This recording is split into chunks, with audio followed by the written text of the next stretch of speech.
Hello guys, আমরা এখন পরপুরা দেখতে যাচ্ছি। আপনারা একটু সাপোর্ট করেন।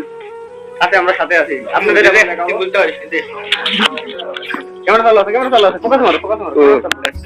তো গাইস, আমরা এখন পরে যাচ্ছি এই পরপুরা দেখতে যাচ্ছি। আসলে পুরা বলতে মানে সব ছাই হয়ে গিয়েছে, কয়লা তো নাই। কয় কিলোমিটার পড়েছে এটা একটু বললো? 10 কিলোমিটার, 8 থেকে 10 কিলোমিটার পড়েছে। তো প্রায় 500-র বেশি হবে। 500 কোটি ধারণা করা হচ্ছে, প্রাথমিক হচ্ছে 500 কোটি টাকা ক্ষতি হয়েছে, ক্ষয়ক্ষতির পরিমাণ হয়তো বা। আর প্রায় হাজার বলতে গেলে প্রায় 10 থেকে 15,000 চাষি এতে ক্ষতিগ্রস্ত হয়েছে। আর সর্বোপরি বাহাদুরপুর ইউনিয়নের অর্থনৈতিক ব্যবস্থা পুরোপুরি ভঙ্গুর অবস্থায় চলে গিয়েছে এবং এক প্রকার দেউলিয়া হয়ে গিয়েছে। অধিকাংশ ব্যবসায়ী দেউলিয়া হয়ে গিয়েছে, যেহেতু পানি নির্ভর ব্যবসায়ীটা। আর একটা কথা হচ্ছে যে সবচেয়ে বড় কথা, আগুনের উৎপত্তি সম্পর্কে এখনো কোনো তথ্য পাওয়া যায়নি এবং র্যাব, পুলিশ, ফায়ার সার্ভিসের প্রত্যেকটা ইউনিটের মানে কাজকর্ম নিয়ে আমরা খুবই উদ্বিগ্ন।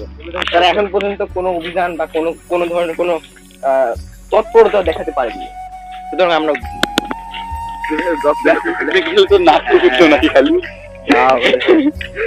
আচ্ছা।